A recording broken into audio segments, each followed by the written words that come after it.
Halo teman-teman, perkenalkan nama saya adalah Michael Okando Syotang dengan NIM 523353002.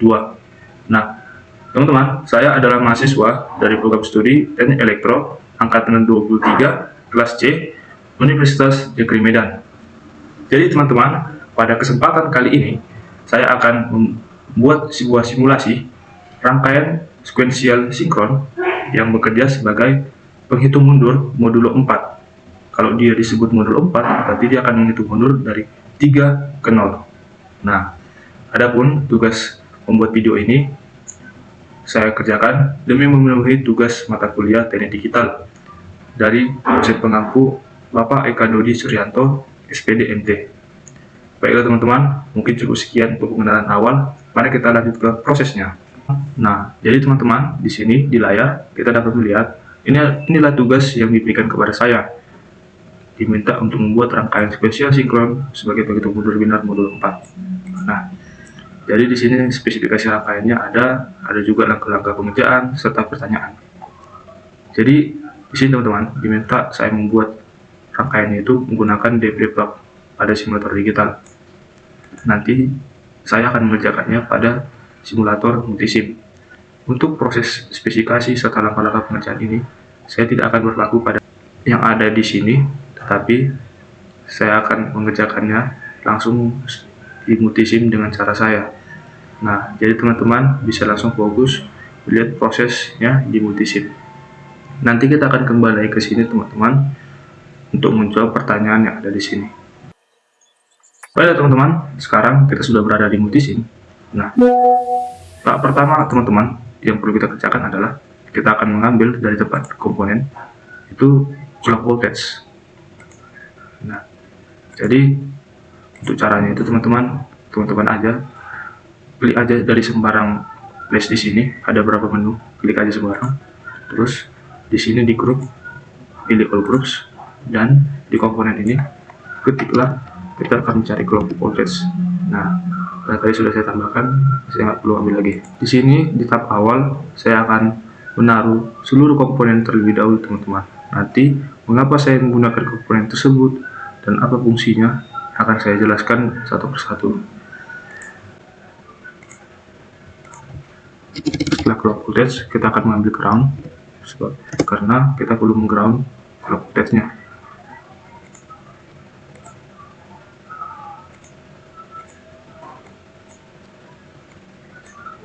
Setelah itu teman-teman, kita akan mengambil hal paling penting dalam rangkaian ini, yaitu apa? Sudah pasti DFLIPLOG. Nah, inilah isi pemeran utama teman-teman dalam membuat suatu rangkaian sekuensial sinkron ini, karena kita diminta untuk menggunakan DFLIPLOG. Kita sudah mengambil DFLIPLOG, terus kita membutuhkan sebuah indikator teman-teman. Nah, untuk tempat indikatornya itu kita bisa lihat di sini ada menu flash indikator. Kita ambil indikator. Nah, saya gunakan lampu biru dengan hijau saja. Kita letakkan di sini, nanti dijelaskan. Fungsi indikator ini sih sudah jelas ya. Gampangnya untuk menandakan pada saat dia 1 itu hidup, 0 mati. Itu nanti yang akan kita konversi, kita nyatakan sebagai bentuk desimal teman-teman. Nah, ketika dia di lampu indikator itu misalnya 11 atau dua-duanya hidup, nanti itu akan diubah ke dalam bentuk yang tadi kan masih binary code, itu kan diubah ke dalam bentuk desimal sehingga dapat kita lihat di display. Nah, kita menggunakan DCD HX Blue sebagai displaynya.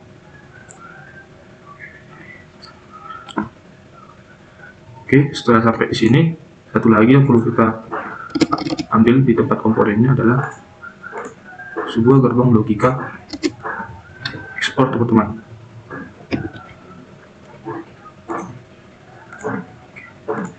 Nah, baiklah teman-teman, inilah komponen-komponen yang kita gunakan untuk mengerjakan rangkaian sekuensial sinkron menghitung mundur modulo 4 ini. Teman-teman, tahap selanjutnya tadi kan kita sudah menaruh nih di multisim kita apa aja komponen-komponen yang akan kita gunakan untuk membuat rangkaiannya. Nah, tahap selanjutnya teman-teman, kita tidak langsung merangkai. Hal dasar yang perlu kita ketahui adalah kita kan ingin membuat penghitung mundur nih dari 3 ke 0. Nah, di sini dapat dilihat, di sini ada tabel keadaan yang menunjukkan setiap perubahan keluaran Q1 dan Q2 setelah sinyal clock diterima. Oke, kita gak usah terlalu membahas dulu mengenai clock. Kita pahami dulu bagaimana caranya kita membuat rangkaiannya. Aku ingin teman-teman fokus ke sini yang kublok. Jadi kan kita menghitung mundur dari 3 ke 0. 3 ke 0 ini kan bentuk desimal ya. Nah, jadi di sini teman-teman ada kondisi di mana dinamakan present state atau keadaan saat ini. Kemudian ada next state, keadaan selanjutnya. Jadi kita balik dulu ke multisim kembali. Nah, aku menjelaskan multisim terlebih dahulu. Nah, aku akan menjelaskan kepada teman-teman terlebih dahulu mengenai flip-flop ini. Jadi teman-teman, flip-flop itu kan sebuah rangkaian yang memiliki kemampuan untuk menyimpan atau ada memori di dalamnya. Nah, masing-masing flip-flop ini ada 2 flip-flop ya, yaitu memiliki kemampuan untuk menyimpan 1 bit data. 1 bit data itu kan kita ketahui bisa itu adalah berupa 1 atau 0. Nah, jadi kalau kita mempunyai 2 flip-flop, itu apa artinya? Kita bisa menyimpan 2 bit data, teman-teman. Kenapa sih kita menggunakan 2 flip-flop? Nah, karena kan kita ingin menghitung mundur modulo 4 dari 3 ke 0. Modulo 4 itu berarti ada 4 keadaan, teman-teman. Nah, yang udah kita pelajari kan 4 keadaan itu bisa tercipta dari mana? Dari 2 bit data. Alasannya apa? Nah, 1 bit data kan itu keadaannya itu ada apa aja? 0 sekali, 1 sekali. Jadi kalau ada 2 bit data, maka ingat 2 pangkat paling kiri itu paling high, paling kanan itu paling low. Nah, kita punya 2 bit data nih. Kita asumsikan mereka sama-sama 1. Nah, maka yang paling kiri, yang paling high ini, dia akan 2 pangkat 1 dan kanan 2 pangkat 0. 2 pangkat 1 itu kan 4. Artinya di tabel kebenaran atau dari 2 flip-flop yang kita gunakan ini, nanti kita bisa menampilkan ada 4 keadaan. 4 keadaan itu nanti akan diisi apa aja? 3 ke 0, karena kita ingin menghitung mundur. Nah, itulah awalnya teman-teman. Nanti bisa dikulik-kulik lagi. Jadi clear sampai situ ya. Nah, kita masuk kembali. Nah, jadi kan di flip-flop yang tadi, coba teman-teman lihat ada 2 keluaran di sini. Ada Q dan Q aksen.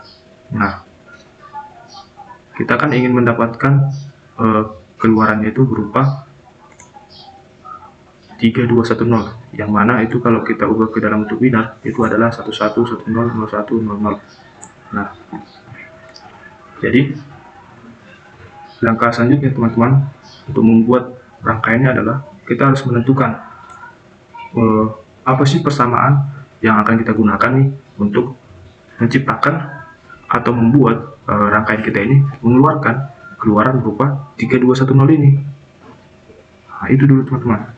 Jadi caranya adalah di sini, kalau ini kan next step ya keadaan selanjutnya 3 jadi 2. Di sini teman-teman bisa lihat kalau 3 kan dia 11, 2, 10. Nah, Q1 dengan Q2 ini itu apa teman-teman? Itu adalah keluaran dari flip-flop pertama dan flip-flop kedua. Nah, flip-flop pertama dan kedua kalau dia 11 itu kan artinya nanti di display nanti jadi 3 dia outputnya. Nah, begitu itu seterusnya teman-teman. Nah, sekarang teman-teman kita akan masuk ke dalam proses cara untuk bentuk persamaan untuk kita dapat pakai untuk mendesain rangkaian flip-flop kita. Nah, bagaimana cara teman-teman untuk membentuk persamaannya? Nah, kita dapat membentuk persamaannya menggunakan keymap seperti berikut. Nah, kenapa sih harus dibentuk persamaannya dicari? Karena kan teman-teman nilai 3 dari kombinasi 1-1 ini 2, 1, 0 itu kan nggak mungkin didapat tanpa suatu proses. Jadi ada persamaan yang membentuk 3, 2, 1, 0 ini. Oke, jadi kita pakai keymap untuk mencari persamaannya. Nah, jadi kita bikin di sini ada 2 keymap karena ada 2 flip-flop ya. Inputnya itu teman-teman adalah Q1 dan Q2. Q1 dan Q2 ini disebut input di sini. Kenapa teman-teman? Karena Q1 itu kan sebenarnya keluarannya serta Q2. Nah, keluaran Q1 dan Q2 ini itu Q1 itu untuk flip-flop 1, Q2 untuk flip-flop 2 ya. Nah, di sini dinyatakan dia sebagai input karena kita ingin mencari persamaannya. Persamaan apa? Persamaan ini Q1 dan Q2 ketika dia 1 artinya 3, dia kayak mana bentuk persamaannya. Oke. Jadi di sini kita masukkanlah input Q1 nya itu 01, Q2 01 karena kan masing-masing flip-flop kan hanya dapat menyimpan satu bit data. Jangan dulu fokus ke dalam isinya, kita lanjut. Baiklah teman-teman, langkah selanjutnya adalah di sini kita perhatikan teman-teman. Ini adalah kita kan ingin mendapatkan bentuk persamaannya, yang mana bentuk persamaannya itu itulah nanti akan masuk sebagai persamaan pada input pada data flip-flop 1 dan flip-flop 2. Nah, jadi dari tabel ini sudah saya buat tabel yang baru. Cara kita untuk mendapatkan persamaannya itu adalah persamaan untuk D1 dan juga D2 nya. Di sini kita lihat teman-teman, pada kolom present state ini kita akan jadikan sebagai acuan untuk mendapatkan persamaan D1 dan D2 nya. Caranya adalah kan kita ingin dapatkan penghitung mundur 3 ke 0.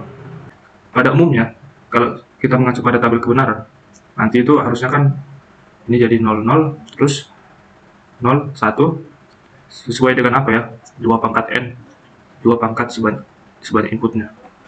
Nah, tapi di sini teman-teman, karena kita kan mau mendapatkan 3 ke 0. Kalau kita membuat seperti awal, apa yang kita dapatkan teman-teman? Kita akan dapatkan ini jadi 1, ini jadi 0, 1, 2, 3. Ini jadinya penghitung maju, bukan penghitung mundur. Oleh sebab itu, kita memodifikasi inputannya teman-teman. Nah, jadi teman-teman, setelah paham sampai situ, kita mendapatkan bahwa kombinasi input 11 itu akan menghasilkan keluaran 1 pada Q1 dan kombinasi keluaran 11 akan menghasilkan pada Q1 Q2 akan menghasilkan keluaran 0. Jadi ini dinyatakan sebagai input dan ini keluaran. Inilah yang akan kita masukkan ke dalam keymap ini teman-teman. Jadi kita fokus ke angka satunya karena kita ingin mendapatkan bentuk persamaannya. Jadi ini bentuk persamaan minterm. Dia saat di Q1 kita perhatikan dia 1 ketika inputannya itu 11.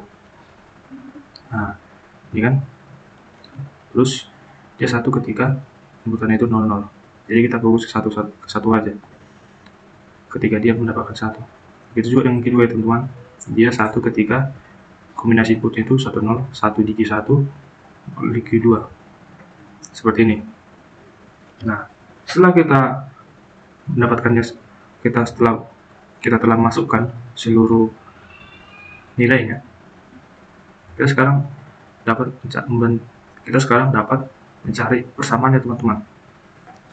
Nah, nilai itu bentuk persamaan untuk D1 adalah kita masukkanlah. Di sini kan kita pakai keymap kan bisa istilahnya dikelompokkan teman-teman.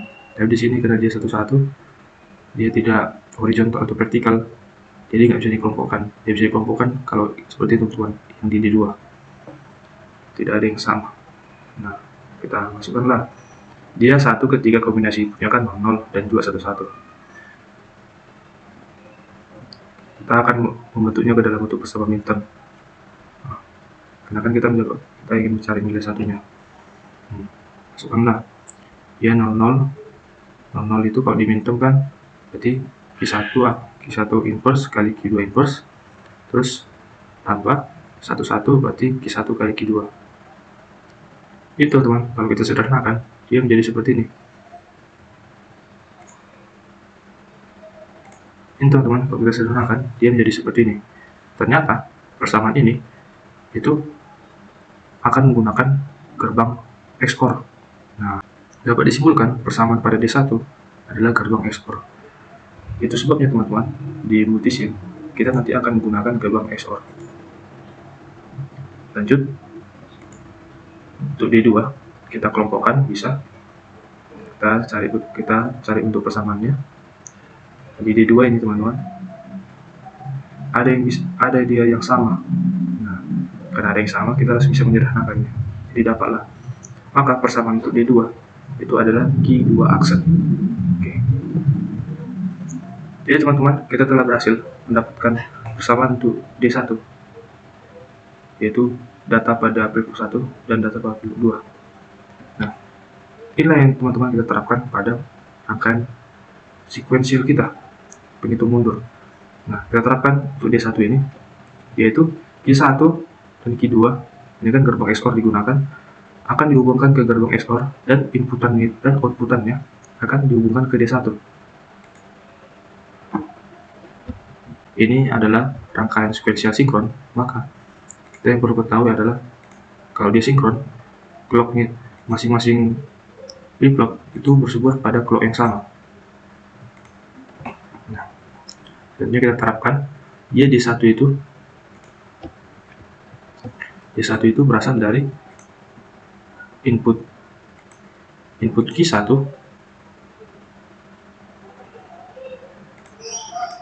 dan input Q2 yang dihubungkan ke XOR.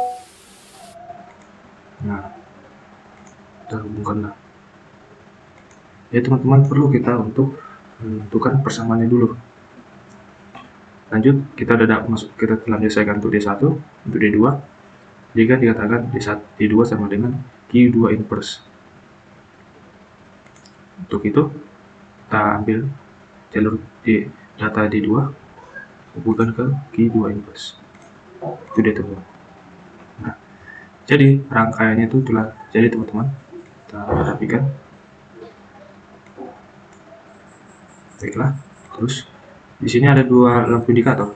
Dua lampu indikator ini teman-teman, kita hubungkan ke keluaran Q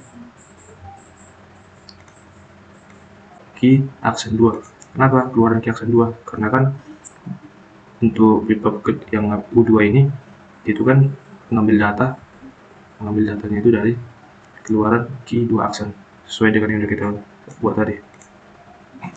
Terus di display pertama kita tambahkan ground dulu, kita hubungkanlah display ke masing-masing keluaran flip-flop 1 dan flip-flop 2 seperti ini. Sekarang coba kita play. Ternyata teman-teman kita lupa untuk menurunkan frekuensi pada clocknya. Kita buat jadi 1 Hz. Langsung kita play.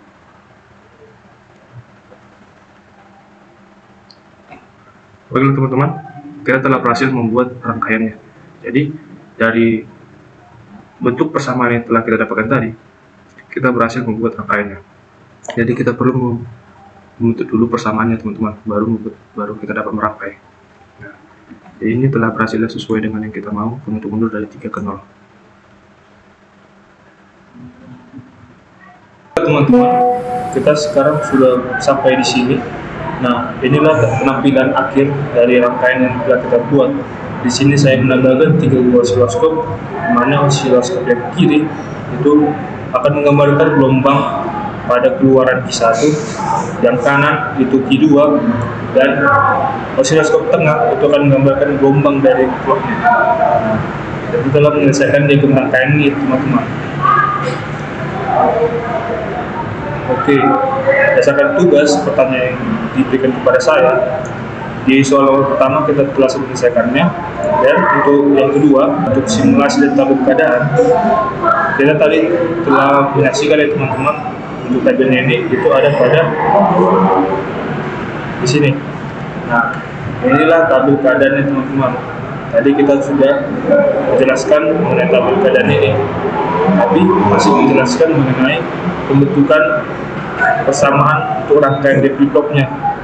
Nah, jadi untuk konteksnya teman-teman, clock itu adalah suatu sinyal pulsa yang digunakan untuk memicu perubahan keadaan state pada flip-flop di setiap siklus. Jadi teman-teman, berdasarkan yang kita ketahui, flip-flop itu dia memiliki 2 keadaan stabil, perangkat yang memiliki 2 keadaan stabil, yang mana flip-flop ini dia akan berada pada keadaan tersebut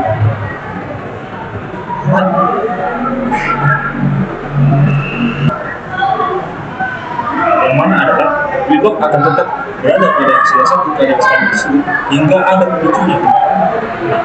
Pemicu itu adalah si clock ini. Jadi ada istilahnya clock tepi naik, tepi turun, logika tinggi, dan juga logika rendah. Secara teori teman-teman, setiap cycle clock atau clock bertransisi, maka nilai di flip-flop atau nilai flip-flopnya itu akan berubah berdasarkan inputnya. Karena kan kita ketahui input flip-flop, input pada suatu flip-flop itu akan dilewatkan ke keluarannya.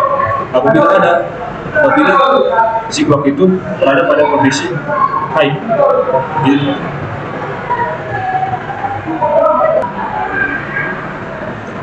Nah, jadi teman-teman, di sini ditampilkan ya setiap perubahan di satu dan kedua setelah si clock itu diterima.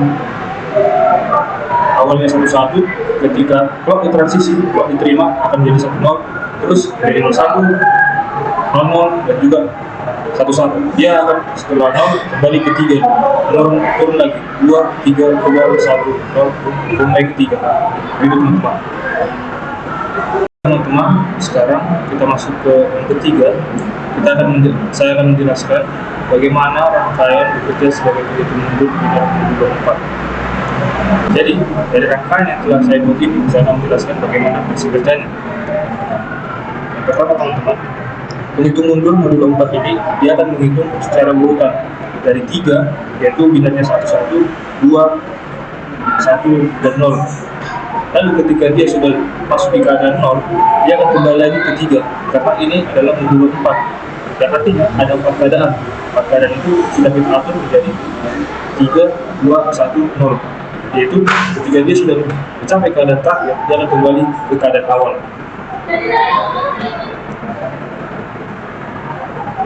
Selanjutnya teman-teman, kita kan tadi sudah bahas mengenai keadaan awalnya.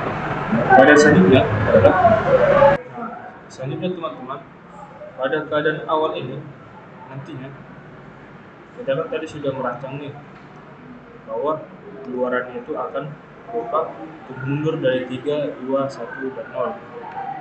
Sinyal clock nantinya itu akan mengontrol kapan nilai output flip-flop itu berubah ke nilai berikutnya. Jadi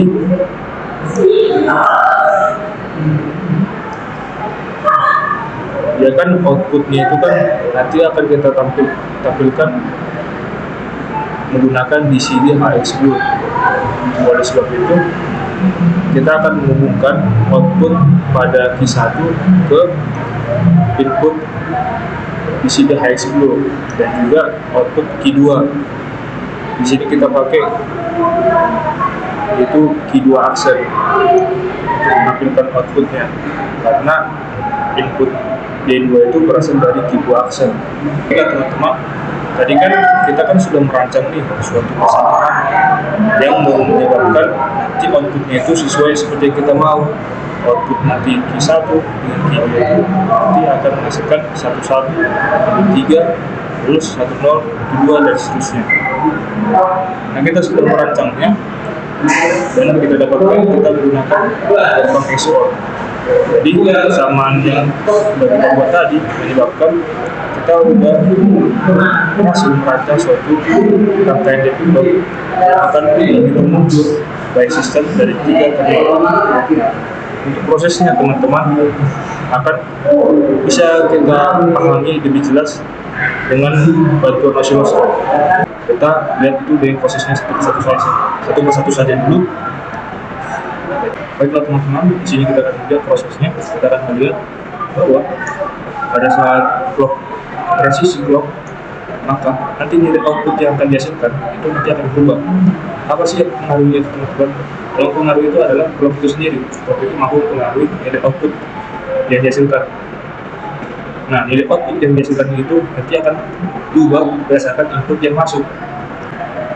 Nah teman-teman, di sini ada beberapa kondisi pada suatu clock. Pertama ada tepi naik. Tepi naik itu adalah teman-teman, coba fokus ke gambar oscilloscope, gambar diagram gelombang di sebelah kanan kita. Itu adalah gambar diagram clocknya. ada kondisi tepi naik, tepi turun, logika tinggi dan juga logika rendah. Tepi naik itu adalah saat perubahan sinyal clock itu dari logika rendah ke logika tinggi. Di sini kita dapat melihat teman-teman pada gambar gelombang terakhir dia itu sudah turun. Nah, kondisi turun dia selanjutnya dia akan kondisi tepi naik, yang mana dia transisi dari logika rendah ke logika tinggi. Apabila pada saat dia mencapai logika tinggi atau tepi naik, kita lihat di sini teman-teman pada gambar gelombang output Q2 kita dapat melihat pada saat dia naik kan itu menandakan high dan juga ke bawah low. Pada saat dia naik dia memberikan suatu sinyal berupa 1. Apabila pada saat kondisi clock itu, pada saat kondisi clock tepi naik, ada sinyal high dari suatu output, maka sinyal high tersebut nanti akan diteruskan ke keluaran sehingga menghasilkan teman-teman kita dapat melihat indikatornya berubah menjadi warna hijau. Gitu ya teman-teman. Ada juga kondisi tepi turun. Tepi turun itu ketika dari kondisi tinggi ke kondisi rendah. Apa yang terjadi pada saat kondisi tersebut? Mari kita lihat teman-teman.